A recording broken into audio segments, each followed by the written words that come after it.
Satu kita teguh bercerai kita roboh, yang berat sama dipikul, yang ringan dijinjing sama. Al-anbiya wal mursalin wa ala alihi wa ashabihi ajma'in.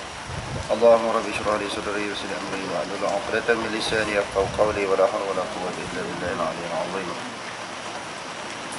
اللهم لا سهل إلا ما جعلته سهلا وأنت تجعل الحزن إن شئت سهلا ربي يسر ولا تعسر وأتمم بالخير أما بعد.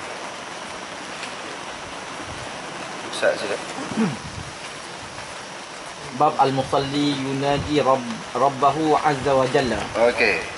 Bab apabila seorang musalli ni maknanya isim fa'il, orang yang sembahyang.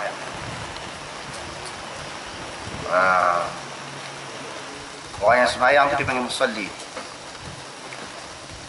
Jadi orang yang sembahyang tu dia sedang menghadap mengadu kepada Tuhan dia. Bila sembahyang tu dia menghadap Allah Ta'ala. Jadi apakah perlu tindakan yang perlu dilakukan oleh musalli ini ketika dia menghadap Allah Ta'ala, berhadapan dengan Allah Ta'ala? Dia ada adab-adab yang telah ditetapkan di dalam agama. Ada adab-adab yang tertentu. Bagaimana kita berjumpa berdepan dengan orang musuh. Maknanya dia ada adab, dia ada akhlak dia. Ketika kita berhadapan dengan Allah Subhanahu Wa Taala, apa adab kita? Apa akhlak kita berhadapan dengan Allah? Okey, terus. Hadatsana Muslim bin Ibrahim qala hadatsana Hisham an Qatadah an Anas qala an-nabiy sallallahu alaihi wasallam inna ahadakum idza shalla yunaji rabbahu fala yatfilanna an yaminihi walakin tahta qadamihi al-yusra. Wa qala Sa'id an Qatadah la yatafilu qaddamahu aw baina yadayhi walakin an yasarihi aw tahta qadamihi. Wa qala Syu'bah la yabzuqu baina yadayhi wala an yaminihi walakin an yasarihi aw tahta qadamihi. Wa qala Humaydun an Anasin anin Nabi sallallahu alaihi wasallam la yabzuqu fil qiblati wala an yaminihi walakin an yasarihi aw tahta qadamihi. Jadi kita sebut tadi dia orang sembahyang ni dia sedang merayu, bermunajat, selain daripada dia menghadapkan hati dia kepada Allah, dia sedang juga bermunajat kepada Allah Ta'ala, merayu kepada Allah Subhanahu Wa Ta'ala ketika dia membaca. Dia baca apa tadi, doa ke, fatihah ke, zikir-zikir yang tentu dia bermunajat, merayu kepada Allah Ta'ala. Di samping dia menghadap Allah Ta'ala, dia juga bermunajat, berdoa, merayu kepada Allah Subhanahu Wa Ta'ala, meminta sesuatu pertolongan dan bantuan daripada Allah. Sebab itu sembahyang, ayat-ayat sembahyang ni, zikir-zikir dalam sembahyang ni banyak yang berbentuk tasbih dan juga doa.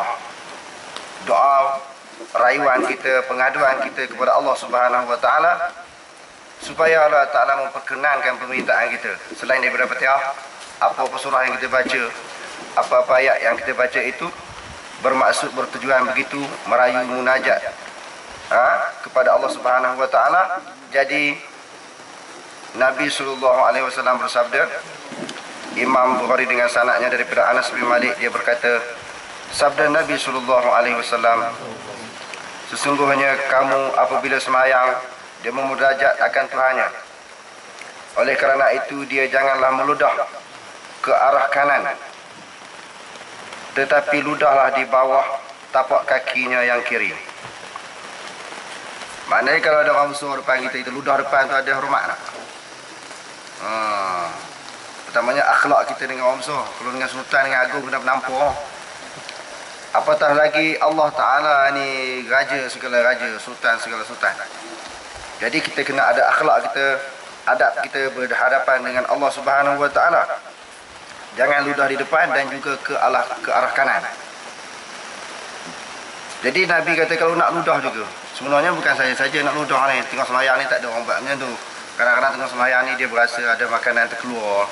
Sebab dia makan tadi, tengok sembahyang tu keluar balik. Dia tak boleh telan. Kalau dia telan, batal sembahyang dia.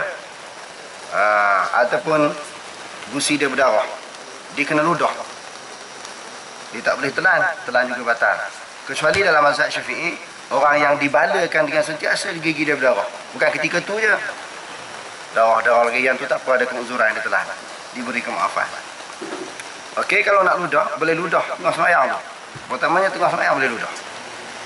Kalau apatah lagi kalau kita duduk berhampiran dengan pintu dan tingkap masjid ke rumah ke ataupun surau tempat kita sembahyang, kita boleh ludah. Di sini dia suruh ludah di bawah.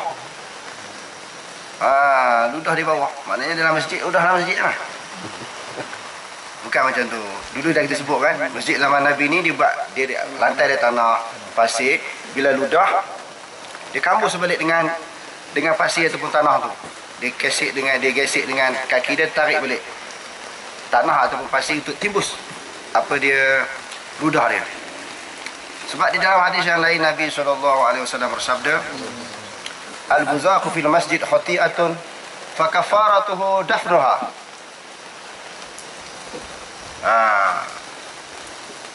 Dia kata ludah dalam masjid satu kesalahan.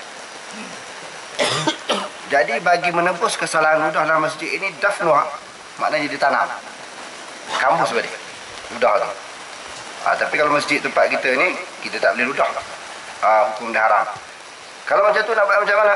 Dia boleh ludah atas kain dia, atas sepetangan yang umpama ni, dia ludah. Ada kahak ke apa ke, dia ludah. Sebab air ludah ni dia tidak najis. Lepas tu kita nak simpan dalam bukit balik-balik, ataupun kita letak lepas, tak batal sembahyang. Ludah.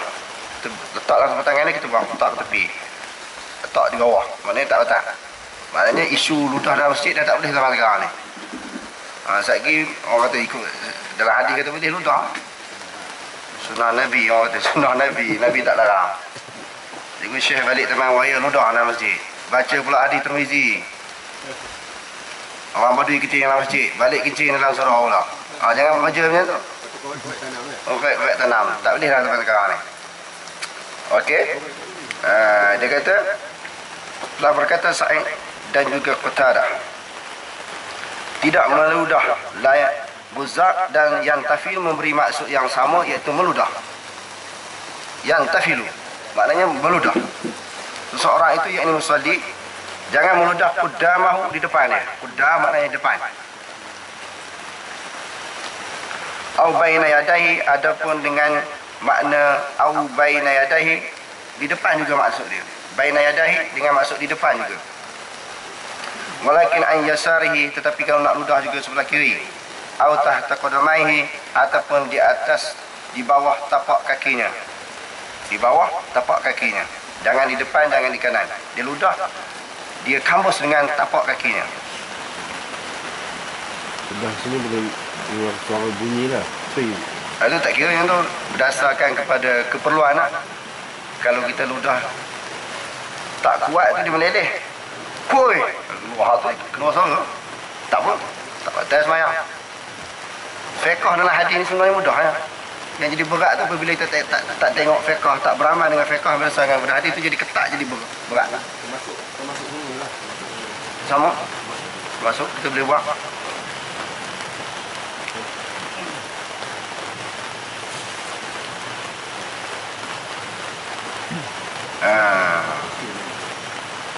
Waqala Syu'bah berkata, tidak meludah iaitu musalli di hadapannya ataupun di sebelah kanannya, tetapi di sebelah kiri. Di dalam riwayat yang dikemukakan oleh Syu'bah pula, tetapi di sebelah kiri.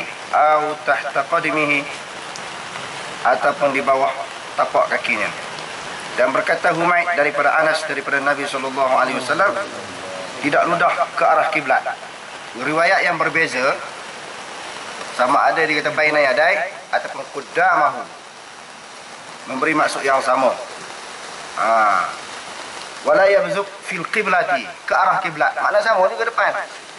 Baina yadaihi au qudamahu au fi qiblah, makna sama di depan kiblat, mau ke arah depan kita sembahyang kan. Riwayat yang berbeza dibuat mari juga dengan istilah-istilah yang berbeza juga, memberi maksud yang sama, iaitu ludah di depan. Larangan ini apa maksudnya? Haram ke makruh ke? Dua pendapat ulama. Sebagaimana yang selalu kita sebut, yang pegang kepada zahir hadis ini, maka haramlah hukumnya, tak boleh ludah. Kalau pendapat yang kedua kata makruh. Sebab haram ini ada tak illah ataupun alasan? Bila ludah ni ada janji kena siksa kubur ke, neraka, kena azab yang berat ke, gugur pahala ibadat ke, ada tak? Tak ada kan? Maknanya sebahagian ulama letak makruh. Tapi ulama yang kata haram tu, sebab dia pegang pada zahir Quran, zahir hadis. Allah Ta'ala larang tak boleh. Kalau Allah Ta'ala suruh wajib. Kecuali ada bab-bab yang tertentu yang tak boleh elok, baru ditakwilkan.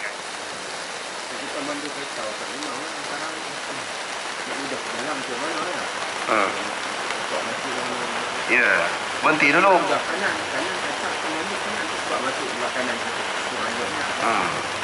Maknanya tempat yang baik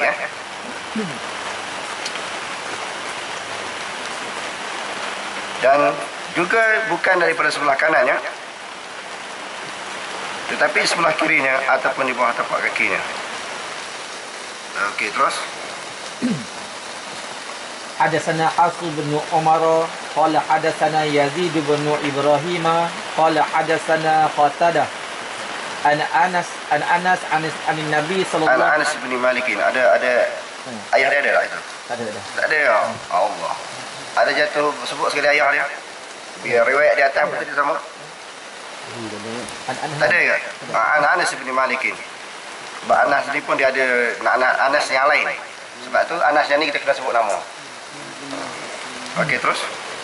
Anas ibn Malik anin Nabi sallallahu alaihi wasallam qala i'tadilu fi sujud fala yabsud dhira'ihi kal kalb wa idza bazaqa fala yabzuqanna baina yadayhi wala an yaminihi fa innama yunadi rabbah.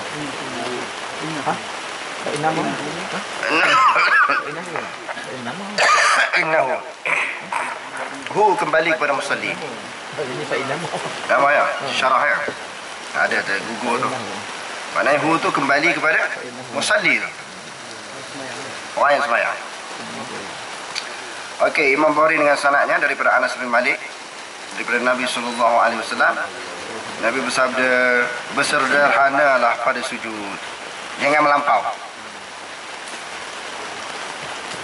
Wala yabsut zira'ihi kal kalbi, jangan dia menghamparkan dua lengannya sebagaimana anjing. Anjing ni melampau, kita setengah kan, begitu. Sebab itu dalam hadis-hadis yang lain dia kata kalau sujud jangan seperti anjing. Kalau bagi salam jangan seperti musang. Jangan pusing sampai habis. Pusing sebahagian. Semua perbuatan-perbuatan yang menyerupai binatang ini tidak dibenarkan. Makruh di dalam sembahyang. Makruh di dalam sembahyang. Begitu juga cara turun. Cara turun jangan seperti binatang juga sebagaimana turun unta. Unta ni ke tangan dulu baru lutut.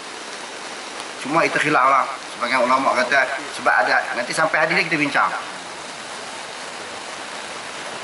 Sebab Nabi kata jangan tiru perbuatan binatang. Tetapi hendaklah kamu turun sujud sebagaimana unta. Sedangkan unta itu dia tangan dulu. Nanti sampai bab tu kita bincang dengan panjang berdasarkan kepada huraian ulama. Tapi ala kulli hal, secara coolnya perbuatan seperti binatang ini ketika kita sembahyang tidak boleh tiru, hukumnya makruh. Tadi cara sujud tadi kan ada orang ramai orang sujudnya tu. Ada satu kumpulan tasawuf ada dia sembahyang ni dia kena angkat. Dalam riwayat yang lain Rasulullah bila sujud ini binatang yang kecil seperti kucing boleh lalu celah ni. Dia lalu. Dia mesti renggang kan. Sebab itu kita tengok berdasarkan kepada fiqh hadis, orang lelaki dan perempuan sembahyang ni sama. Sama ada takbir, ada dua riwayat kan. Berbagai-bagai riwayat ada dua cara, sama ada berbetulan dengan cuping telinga ni ataupun berbetulan dengan bau. Lelaki perempuan sama. Sebab dalam hadis yang lain Nabi kata sallu kama ra'aitumuni usalli. Ini khusus bagi umum, lagi perempuan sembahyang. Sembahyanglah sebagaimana kamu melihat aku sembahyang. Sama ada lelaki yang melihat Rasulullah sembahyang macam tu, perempuan melihat Rasulullah sembahyang macam tu, sama je hukumnya. Kalau fiqh berdasarkan pada hadis. Jadi tak ada kata perempuan kena begitu, sama je. Kalau ketika rokok dia kena rapatkan, ketika sujud kena rapatkan, berdasarkan fiqh hadis sama. Tetapi di dalam mazhab kita Asy-Syafi'i, yubna 'ala dhammi. Dhamm 'ala dhammi maknanya perempuan tu diasahkan dengan tutup. Dia ada alasan yang lain. Tapi antara dua alasan ini kita tengok, yang Syafi'i pun kita raikan, ulama-ulama Syafi'i yang pegang macam tu, tetapi dalam hadis yang lebih tepat berdasarkan kepada hadis-hadis yang sahih, Rasulullah kata, sembahyang macam aku sembahyang. Sembahyang macam aku sembahyang. Jangan dia membentangkan tangan tadi sebagaimana anjing, dan apabila meludah salah seorang daripada kamu ataupun musalli tadi, janganlah diludah di hadapannya ataupun di sebelah kanannya, kerana dia sedang mengadu merayu kepada Tuhannya. Maknanya kita sedang berdoa kepada Allah Ta'ala, mengadu merayu kepada Allah Ta'ala. Adab nak minta kat orang ni macam mana? Kita nak buat darah hadis ni, nak duit juta-juta, hei bagi 10,000, tunjuk mutah muka macam tu. Duit tak dapat kena menampar lagi. Tunjuk mutah muka macam tu, bagi 10,000 kena menampar. Adab kita dengan orang yang kita nak minta. Apatah lagi Allah Ta'ala mukhalafatuhu ta'ala lil hawadis. Lagi tak boleh ludah tuih. Duk minta doa tu. Tuih depan ni. Tak pernah Sarawak langsung. Tak boleh terima. Ini akhlak kita di hadapan Allah Subhanahu wa ta'ala.